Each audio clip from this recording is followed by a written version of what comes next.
Welcome to the future, where the glass is half full and you'll need new glasses, where you'll be jumping from conclusions. The past is annulled, and a new future is born. Never before in history has so much meant so little to so many. AD on the radio. So, you make these teeny tiny little decisions in life, and you don't think anything's really going to come from them. You don't necessarily think that it's going to have any real impact. You make little decisions. You have little things happen to you. You have these seemingly innocuous non-events in your life that somehow wind up shaping everything. I'll give you a perfect example.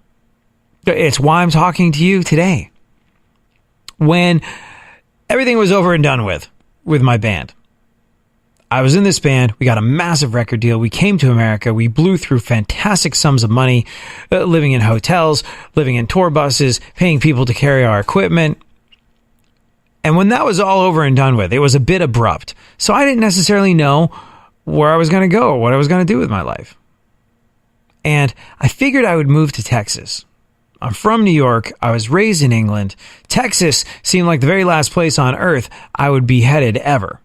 In fact, when I was still under the misguided impression that I was going to go to college, I chose Boston. I was going to go to Tufts and New England Conservatory of Music because Boston, for someone from New York that had grown up in England, seemed like a good middle ground. Like, this won't be too much of a culture shock if I move from England to Boston. But when I got to America, I noticed something. On tour, I had the greatest time in Texas. People were so nice in Texas.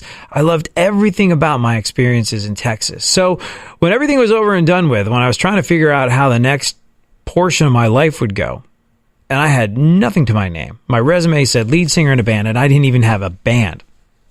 I had the backpack on my back, and that was more or less it. I decided I was going to move to Texas. I was going to move to Houston, Texas for a couple of reasons. One, like I said, I'd had an amazing time in Texas. Two, one of my very best friends in the world, a guy that I went to school with in London, he was living in Texas. So I was like, I'll know someone there. And then finally, the other thing was, I knew that Houston was a very media-driven town. I don't know if you listen in Houston or if you've spent much time in Houston, but Houston is a car culture. It's very different from how I'd grown up in London or how I'd grown up in New York. New York, London, these are places with foot traffic. When you are walking down the street, something can catch your eye, you can walk into a store. Meaning, if you're a business, you don't necessarily have to have a massive advertising campaign to sustain in New York or London. Sorry. But in Houston, the exact opposite is true. And in any car culture, the exact opposite is true. Anytime the vast majority of people get into their car to get from A to B, as opposed to walking down the street or getting onto a bus or taking a subway or something of that nature, you have to let people know you're there. Otherwise, your business isn't going to thrive. And Houston's a massive, massive city. I think it's the fourth largest city in America. And, well, like I said, these little decisions make massive impacts, and you have no idea at the time. But I decided that Houston would be a good place for me to be because it was media driven. I had no real professional work experience of any kind. Like I said, my lead singer resume didn't really qualify me for too many other things. But I kind of sort of vaguely understood media. I'd done a bunch of media when I was in the band. Music business is kind of sort of media. I understood some element of it. I thought it'd be production or something, or sound production or audio production or something like that. And in a city like Houston, where businesses don't exist unless they advertise, being in media is an okay way to go. In a city like Houston, unless you've got a coupon or you've heard a radio commercial or you got some sort of mailer or you saw a television advertisement, you're probably not going into that place. So as such, Houston was a very big, very friendly, very media-driven city. And I thought, wow, maybe I can just have some sort of chance of eking out a living doing something there, because right now I got nothing.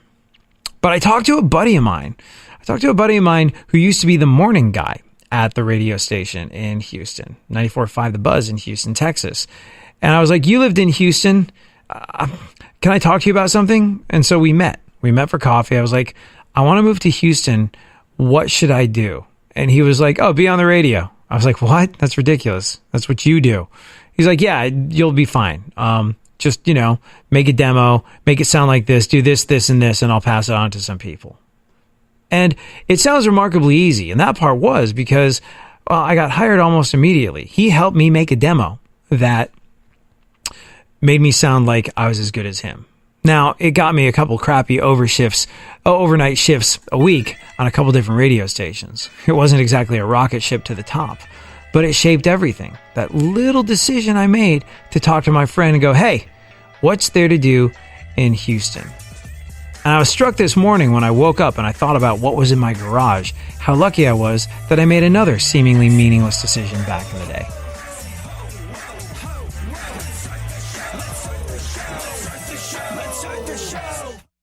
Real radio. 104.1.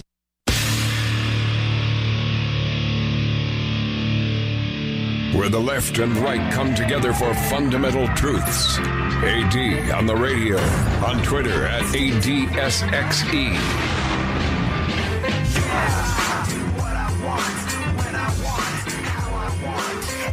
So, like I said, like you and I were talking about, you make these little teeny decisions. You make these little choices in life. Sometimes you don't even choose things. They just happen to you.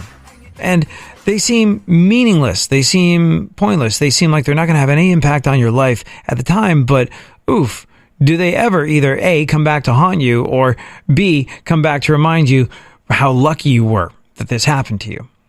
Perfect example.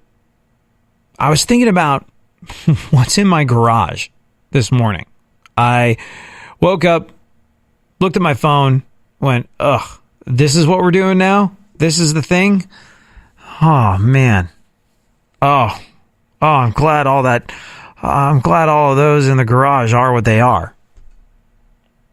And, well, what was in the garage was the result of me having no impulse control when it comes to buying stuff I don't really need.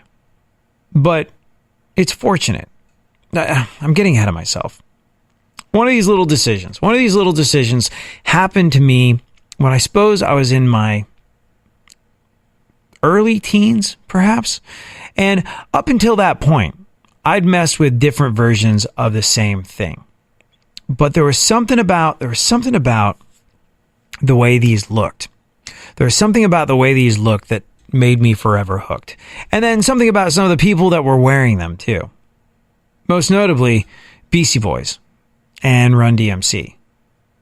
There was something about these particular sneakers that made me go, I want these and I'm going to be wearing these for the rest of my life. And I have been. For the entirety of my life, I've been wearing mostly the same sneaker. I've been wearing Adidas Shell Toe with the black stripe and black fat laces, which you got to buy separately. They don't come with the black fat laces in them, but you put them in, they look awesome. And I don't know exactly where I made this decision. I mean, they are remarkably comfortable. No, I'm not being paid to say this. Yes, Run DMC did wear them to much effect. Although, I got to be honest with you, that thing with no laces and the tongues hanging out that Run DMC did back in the day, that was never really for me. I thought that was silly. But I did love the fact that they wore Adidas. I love the fact that they wrote songs about it. And somehow, I just kind of sort of became an Adidas addict. I mean, I've got a couple different pairs of sneakers by different... I wear Converse a lot. I wear those too.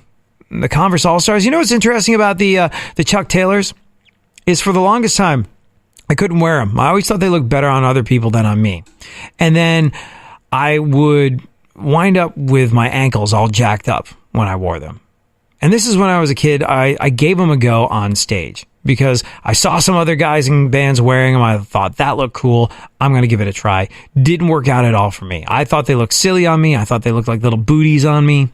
I thought that as much as they were cool for other people, they offered no ankle support. And I did a multitude of wildly stupid things as a kid on BMXs and skateboards and motorcycles. And I jacked my ankle up, and I jacked it up good, and I jacked it up numerous times. So I needed something that was going to offer me up a little ankle support when I was a kid in a band, and I was hanging upside down from lighting rigs and stage diving and doing my best to leap off of the highest thing possible in an effort to get people to come back to the next show and cause myself grievous bodily harm at the same time. But I needed that ankle support, and the Adidas, man, the shell-toed old school Adidas, they gave me that support, especially if I got the rare high top versions that you could find of those things floating around from time to time. So I was an Adidas guy. Whether it was Run DMC, BC Boys, or my need for ankle support, I loved Adidas. Adidas was it for me. It was a little sketchy when some of those stupid new metal bands started wearing them in the early 2000s. I was like, hold on a second. I'm now lumped in with them. Okay. But fortunately, Adidas was a robust enough brand to withstand all that stuff. It wasn't like when John Gosselin and Hulk Hogan started wearing Ed Hardy and the whole brand went to hell. Didn't matter if Fred Durst was wearing Adidas sneakers. They were still always going to be cool. There was a timeless quality to them. Maybe that's what I liked. I like the timeless quality. So for my entire adult life, I have had a size 12 pair of Adidas with a black stripe, shell-toed, in various stages of disrepair. Usually I have 3 pairs before I junk them. I've got the old pair, which is the pair that, well, I wear them out in the rain because they're essentially slippers, and I wear them to walk the dog when I just got to go out super quickly. And like I said, they're on their way out. They're the dirty, junked up ones that it would be socially unacceptable to wear in public, so I wear them when I know they're going to get dirty or wet. And then I've got my everyday ones, which are in pretty good shape, okay shape. And then I've got the other pair, and those I'll bring out for an occasion when I need something fresh and crispy new, or perhaps they're still sitting there in the box, waiting for that time where my okay pair becomes my junker pair. So I've always had 3 pairs of Adidas, just kind of sitting there. But in addition to those 3 pairs of Adidas, I'm also, if you'll go to my Instagram feed, I'm a bit of a sneakerhead, and I can't stop myself from purchasing Adidas that I don't need. I cannot stop myself from going to like the Adidas tent sales and swap meets and stuff like that and finding rare and one-off pairs of Adidas, spending entirely too much money on them, and then leaving them sitting there in shoeboxes in my garage.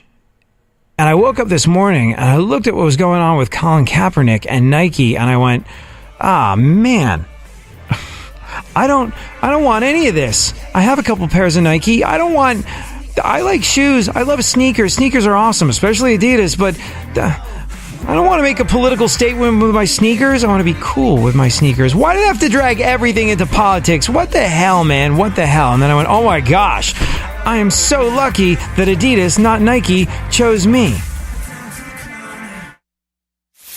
For more stimulation and less irritation, 9 out of 10 doctors choose KPRC AM 950, Houston's more stimulating talk radio. Don't get the blues, get all the news. We mean all of you guys out there in Radioland. All aboard! He's back. AD on the radio. Give it up, yeah. Give it up, yeah. Bring this on, bring this on. Should be the motto of the human race in the year 2018. You know what I'm talking about, right? I mean, that's all people want. That's all people want is an opportunity to appear right, to appear smart, to appear clever, and to make anybody that disagrees with them appear as though they are not as right or smart or clever. Should be the motto of the freaking human race in the year 2018. As evidenced by the fact that people are willing to fight about anything. Politics ruins anything and everything that you once held dear. Drives me freaking crazy. I got to tell you, I am so happy, so unbelievably grateful that baseball hasn't been politicized. I don't know what I would do if I was making a political statement by watching baseball. Maybe on one network or another, or maybe because of one team or another or a player. Oh, man. Baseball's really dodged a bullet on that one, and I hope it continues to dodge that bullet. But so far, we seem to have gotten through the better part of another baseball season, unscathed, unruined by politics. And for that, I am unbelievably grateful. Everything else, though, not so much. Movies. People want to be snarky about Black Panther. People want to use Black Panther as a statement. People want to say that if Black Panther doesn't win this, that, or the other thing, it's an indictment on the human race. It's a movie. It's a superhero movie. I just want to go see a superhero movie and not have politics come into it. You can't do that. Oh, okay. Well, at least I can wear my choice of sneaker. No, not so much anymore. Sneakers have become politicized.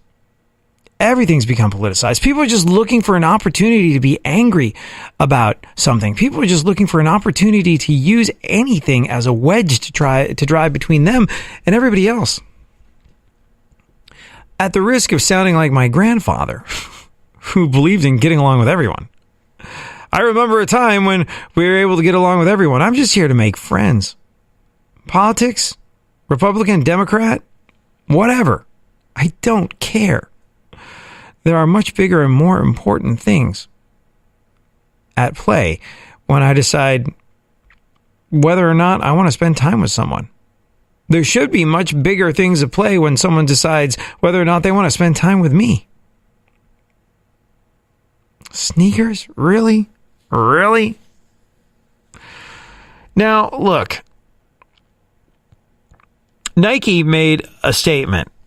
They were the one that politicized themselves by deciding they were going to sponsor Colin Kaepernick. They were going to use Colin Kaepernick as an endorser. And you know what? In terms of visibility, well, man, there's not a much more recognizable name than Colin Kaepernick at the moment. So you can kind of sort of understand them deciding to make him the face of their latest marketing push. If you're just going by the sheer number of eyeballs on the guy at the moment, well, that guy is going to get the brand name out there. And, you know, I read somewhere, and who knows where these statistics come from. I read somewhere that approximately 50% of Americans are in favor of the idea of impeaching Donald Trump, which means, as was the case in the election, as is the case with everything else, we are split 50-50 down the middle. And that means that Nike were kind of hedging their bets, going, okay, well, we're going to sell to 50% of Americans, and they're going to buy even more of our sneakers because we're taking a position on this. There's dollars involved here. It didn't work out too well for Nike, at least not today. Stock price dropping left, right, and center. And you know what? Let's just talk about how effective Colin Kaepernick's campaign was. Now, before you and I get into what's right and what's wrong and whether or not we would kneel, let me first say that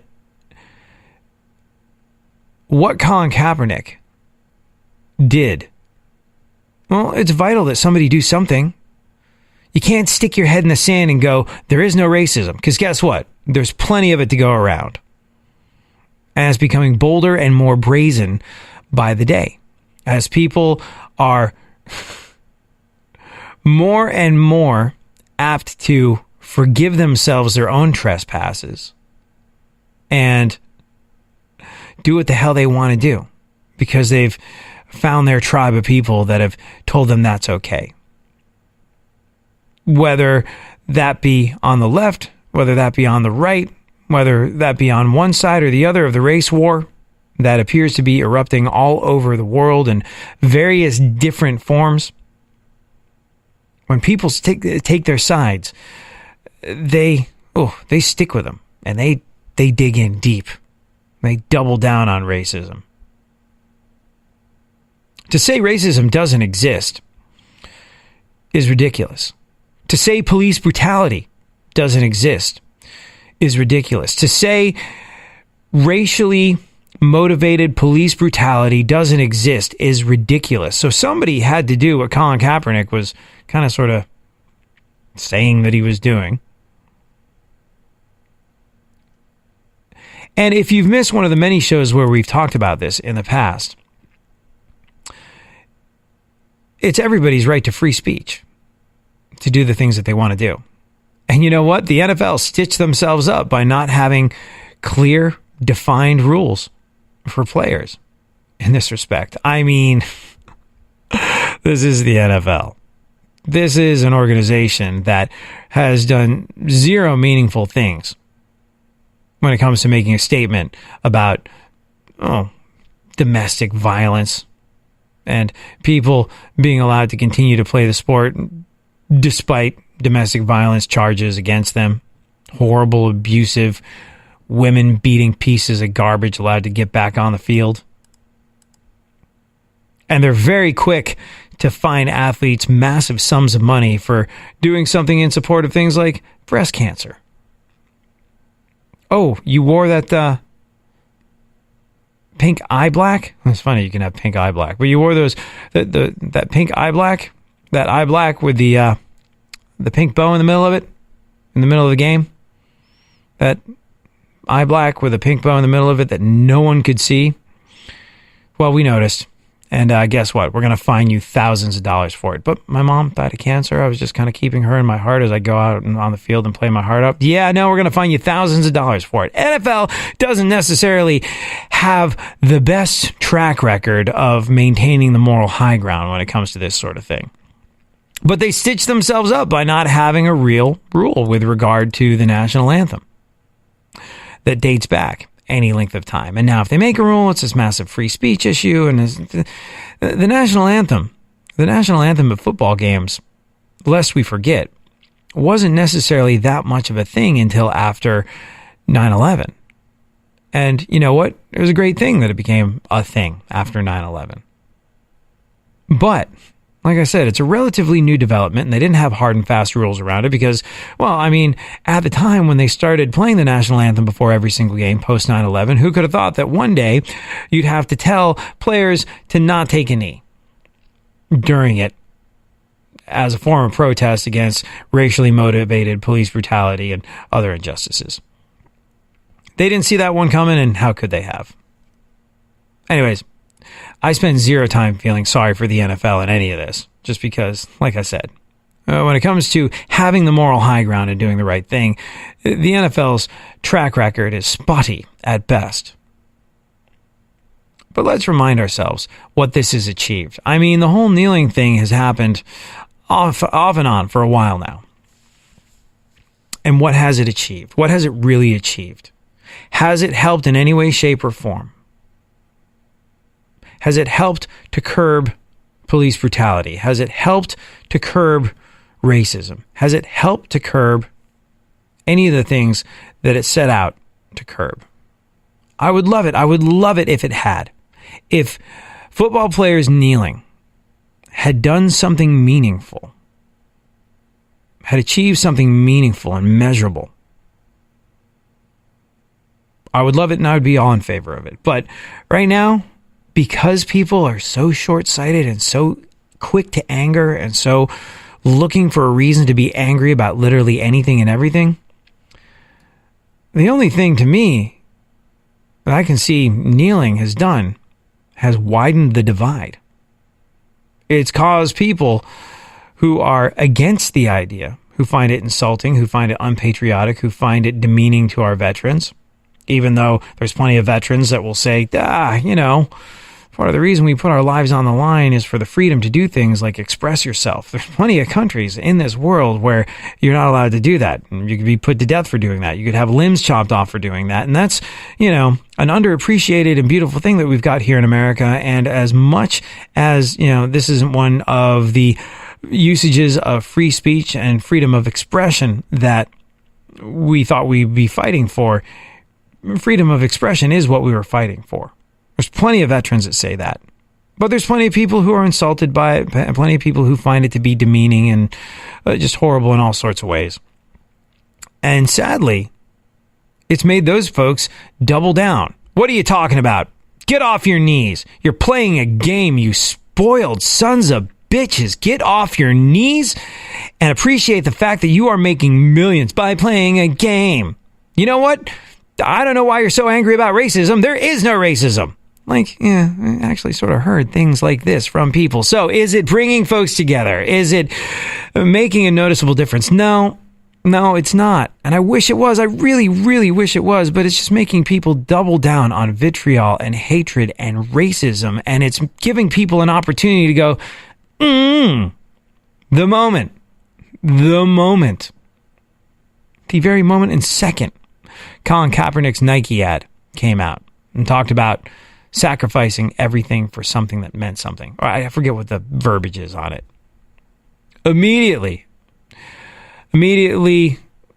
there were pictures with Colin Kaepernick's face replaced by Pat Tillman, the professional football player who decided he was going to join our military and who ultimately lost his life by doing this.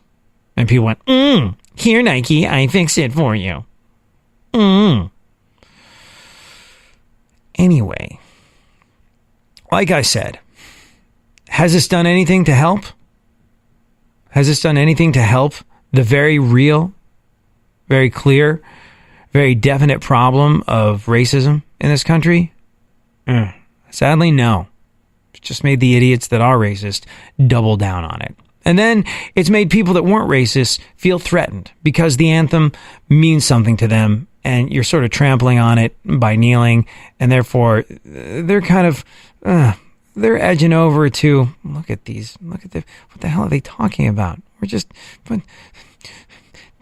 I don't think racism really exists. I mean, how could they say racism exists? They're like so rich and they get so rich by just playing a game. They should feel privileged. Maybe there isn't any racism. That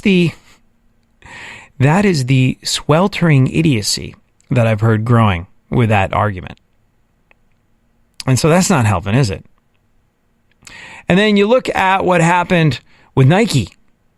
Nike, I think, hedged their bets that this would be a fantastic marketing campaign and it would pay off for them. But, you know, if you are in any way, shape, or form somebody that plays a stock market, then you know, man, there weren't too many better days in the last couple of years to buy Nike. The stock took a hit, took a bit of a nosedive. People going, is it going to get any lower? Yeah, it's going to get lower. Don't buy yet. This is a conversation I've heard people having. So, the very real problem of race and race relations and racism and police brutality, has this been made better because of it? No. Have the lives of the people over at Nike, who are probably on the verge of getting ready to fire some people, if their stock price keeps dropping, gotten any better because of this? No. You know, as I rack my brain about this whole situation, trying to see the upside, I think the only person who's really any better off after all this is the formerly bench riding Colin Kaepernick.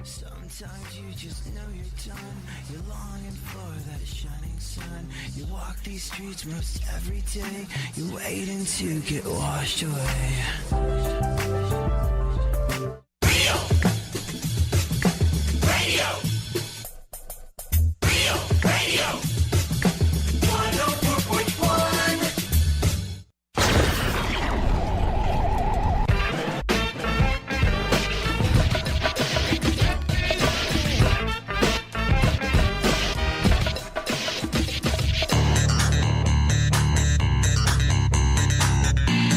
Now, more AD on the radio. Back once again, the ill behavior, delivering and giving you my musical savior. Back once again, it's your boy AD, and can't nobody rock a body better than me.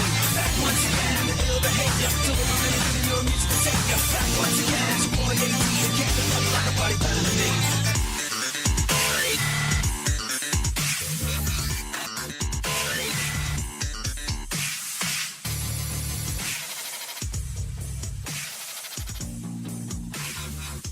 So, you know, to anybody that feels I'm raining on Colin Kaepernick's parade, if you're a fan of what Colin Kaepernick has been doing, I want to make this crystal clear. I 100% respect his right as an American to express himself the way he wants to express himself. I don't have a problem. I'm not personally insulted by kneeling during the anthem. I just don't think it works. And I think it's a real shame that it didn't work because, well, like I said, racism, police brutality, these things are real. These things exist. These things are horrible, awful things that should have been done away with by our great, great, great grandparents. The idea that any of this exists in the year 2018, man, look at how far we haven't come. It's embarrassing to us as a nation and a species that racism still exists in 2018, but it does. And something must be done about it. I would like to think that there could be a permanent solution to racism. I don't know. I don't know what it is about human nature and prejudice and the color of skin and the division of language. But it's been going on since the dawn of time. And I would have thought that it would have been a moot point in the year 2018. But seems to come and go like the tide. It never fully recedes. It never fully goes away. It never fully dries up. It seems to ebb and flow. And that's a horrible, awful thing. And we must all do our part whenever we can to stop it in its tracks and to call it what it is and to take a stand against it whenever we're given the opportunity to do so. It's a privilege to take a stand against prejudice and racism. It's what we spend a lot of our time on this show doing. Colin Kaepernick's stand, or kneel that he took rather, was an interesting thing to me when it first happened because I was like, ooh, this appears to be getting some traction. Let's see how this goes. And very quickly it became obvious that no, this isn't bringing people together. Look, racism exists because of fear and prejudice and a divide. And the only way you're going to beat prejudice is with contact. One person coming into contact with another person. That's how prejudice goes away. And sadly, I think this exacerbated the problem by widening that divide. You can say that, well, change is uncomfortable and, everything starts out more difficultly. But, if it hadn't been for Rosa Parks doing what she did and Harriet Tubman doing the things that she did, or any of the great civil rights activists of our time doing the things that they did, well, we'd never be where we are today. Someone had to suggest that gay marriage would be fine and get laughed at until years and years later, it really became who cares, whatever, it's a part of our daily existence thing. I get that. I do understand that. But what Colin Kaepernick has done is widen a divide between people. What Colin Kaepernick has done has exacerbated the problem. And it's absolutely his right to keep doing it. It's absolutely the right of any football player who wants to keep doing it. I don't have a problem with it. There's plenty of people that do. I have a problem with the division it's creating. And if you are like me, if you are someone that deeply believes in equality, you know what it's going to involve doing at some stage in the game? It's going to involve reaching out to people that don't understand us and trying to get them to peacefully see our point of view. I know that's very MLK of me. I know. It's very Gandhi/MLK. Why can't we just get along, Rodney King type of stuff? But I believe that. I honestly believe in my heart that the way that we overcome prejudice is by making divides smaller. And Colin Kaepernick might have set out to do that. But thus far, it seems to be having the opposite effect. And he went from being someone whose career was sort of in its twilight. The best years of Colin Kaepernick's career were kind of sort of behind him. And through all this, he's sort of reinvented himself as a folk hero. Now, he might take every last penny of this Nike deal and he might donate it to charities that are going to attempt to bridge this divide. Donate it to charities that are going to take meaningful action in terms of all this sort of stuff. And you know what? I hope he does. I don't know what Colin Kaepernick's personal financial situation is. I'm not naive enough to believe that every single NFL football player has enough money to last them for the rest of their life. But I can tell you this. he's not going to have to, he's not going to have to huck it out like some of the ex-pro football players down the hall that I work with that are scratching to get their broadcasting careers going after they retired. He's not going to have to open up a car dealership. He's not going to have to look for a job as a coach. He could work the public speaking circuit for the rest of his life. He has invented himself or reinvented himself as a folk hero. And like I said, people that suffer at the hands of racist police officers, people that suffer as a result of any form of racism, people that suffer as a result of any form of discriminatory police brutality, they haven't been helped by this. We, the people, have not been helped by this. We, the football fans, have not been helped by this. We, the people that genuinely want to stamp out prejudice wherever we find it, we have not been helped in our cause by this. We, the people that have to own a couple pairs of Nikes and just enjoyed wearing them, we have not been helped by this. The only person who's been helped by this whole situation, well, that would be your man Kaepernick.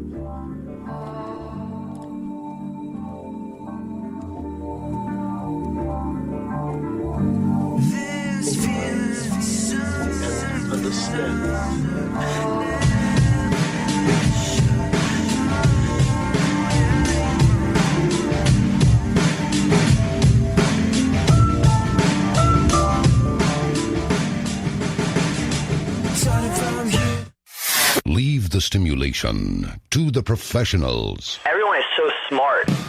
KPRC, more stimulating talk radio. There's something happening here, and you should know what it is. The Dumbing Up of America. Now, more AD on the radio.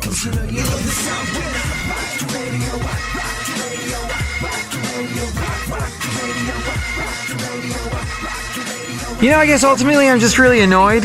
I mean, you and I have thoughtful, sensible conversations about bringing people together, about moving the ball of humanity further down the field, about bridging gaps of race and culture and understanding, and doing our very best to do for others and live our lives in an attitude of gratitude and all of the above. We talk about this sort of thing a lot on the show, but ultimately, I'm just freaking annoyed by this whole thing. I've got Nikes. I love my Nikes. I want to be able to wear my Nikes. And I know you're going to say, AD, don't let small-minded people dictate what you put on your feet. You want to wear your Nikes, you wear your Nikes. But I don't want to have to think, I'm not letting the small-minded people get to me. I'm putting on my Nikes. And it has nothing to do with being afraid what anybody might think. It has to do with the fact that, these were just really cool sneakers, and now they're political. And I don't want to make a political statement. You might have noticed I spend a good portion of my time on this show touting the value of the ability to get along with everyone. I can get along with everyone. I mean, unless you're doing something that is hurtful, unless you're doing something that hurts other people, or is in any way, shape, or form prejudice, then you and I can be friends. I relish differences.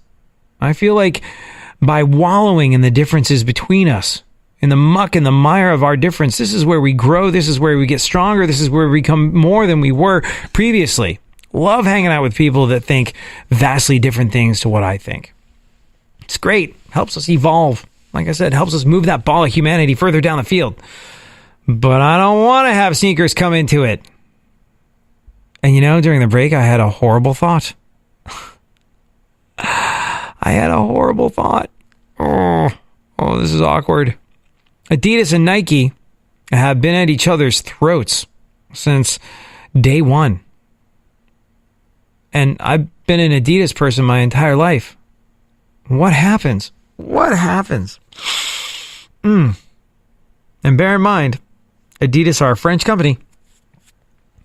But what happens if Adidas goes, hey, Nike did that virtue signaling thing where they took up some sort of cause in a vaguely pandering, definitely divisive sort of way, and they seem to have gotten some marketing pop off of it. Now we got to adopt a similar cause. And what if they... I don't know. What if they do something similar that politicizes Adidas, and I've got boxes and boxes and boxes of unopened, fresh, never worn before beautiful Adidas that one day I really do plan on wearing, that will become a political statement. Then what? After they release their line of Air Sharptons or whatever the hell it happens to be? Oh, then what? Then what's left? Converse? I don't know. I do know this, though. People politicize the weather. People have politicized movies. People have politicized TV shows. People have politicized social media platforms. People have politicized sneakers now. People have politicized what you eat. People have politicized literally everything that you do. So I guess we're back at square one. I guess if I want to wear the Nikes, I should just wear the Nikes, right? Ugh. You know, one person who has said that they're all in favor of Kaepernick's Nike endorsement deal, that was the owner of, who was it? It was the owner of, what team? Oh, yeah. It was the owner of the Raiders. Yeah, after the announcement was made that Nike was making Colin Kaepernick the face of the 30th anniversary celebration of the company's Just Do It campaign, there was question as to how the NFL might respond to its longtime business partner, considering that the former San Francisco 49ers quarterback remains unsigned and recently won that summary judgment in his collusion case against the league. By the way, the collusion case, this is a totally different thing. Now, here's where it gets interesting. Here's where it gets interesting with Kaepernick and the NFL. To me, if I know that someone I'm looking at hiring, regardless of their color of skin, carries with them a bunch of, well, unwanted attention from the media. I do radio. Say I got to hire a new producer. And I've got candidate A, candidate B. Both are not necessarily the greatest producers in the world, but both are very capable producers. Candidate A, well, no one's really ever heard of this person.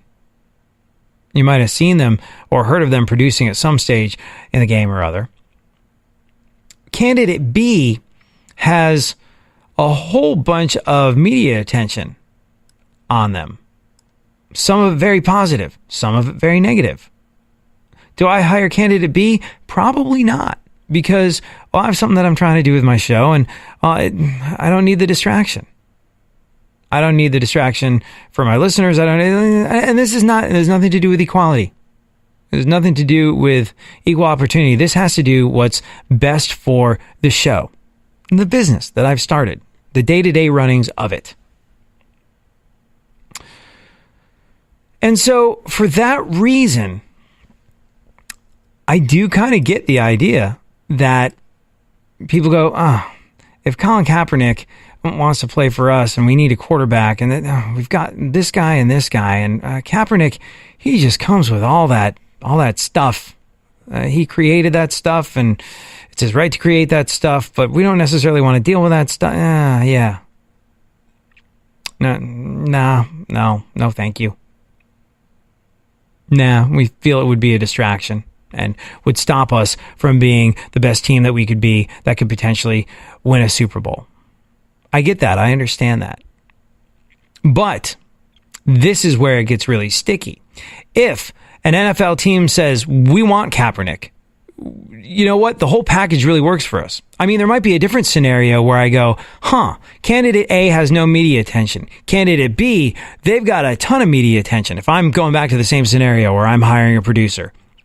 And as it turns out, that type of media attention that candidate B has is just the sort of thing that's going to be good for this show. If it's going to be good for the mix, well, man, that's a double whammy. I get to hire a capable producer that is also going to bring in all sorts of other benefits that I'm hiring candidate B. Absolutely. There might be times where that would absolutely be the case. So if there's a football team that decides we don't want to hire Kaepernick because he's got all this stuff going on with him, and we quite frankly don't want to deal with it, and we think that's going to be a distraction. It's going to be a distraction for the players, going to be a distraction for us as a team, going to stop us from being the best team we can be and lessen our chances of winning the Super Bowl. Well, that's okay. But what's interesting about Kaepernick's case, and I hope he manages to nail the NFL if this is true. What's interesting about Kaepernick's case and that summary judgment he won in his collusion case against the NFL, if a team said, man, we really want to work with Colin Kaepernick, we think this is going to be the right thing. We think that this is going to be the right thing for a team because he's the right player for us. And you know what? All that hoopla that he brings with him, we actually think that's going to be good for our brand too, in the way Nike rolled the dice on that. If there's a football team that wants a piece of that action, and the NFL has gotten in the way saying, no, you don't. No. We've blacklisted Kaepernick, and he's not to play for your team or any other team. That's the end of his career, and we're deciding that. If the NFL is guilty of colluding in that manner, then, man, I hope Kaepernick gets every freaking penny. I do. But, man, who was the guy? It was the owner of the Raiders. The owner of the Raiders, what's his name? Mark Davis. He's kind of sort of the first NFL big shot to come out in support of Colin Kaepernick. He said, absolutely, it's a good idea for Nike to feature Kaepernick in its branding. Why not? So there you have it. Well, you know what he didn't do, though? He rather conspicuously did not offer Colin Kaepernick a job. But you know what? Maybe he's saying, hey, Nike gets to do what the hell Nike wants to do. It's a free country. This is the free market economy. If they think it's going to be good to hook up with Colin Kaepernick, then that's great for them, and that's great for Colin Kaepernick, and everybody can make money, and that's fine. So there's that.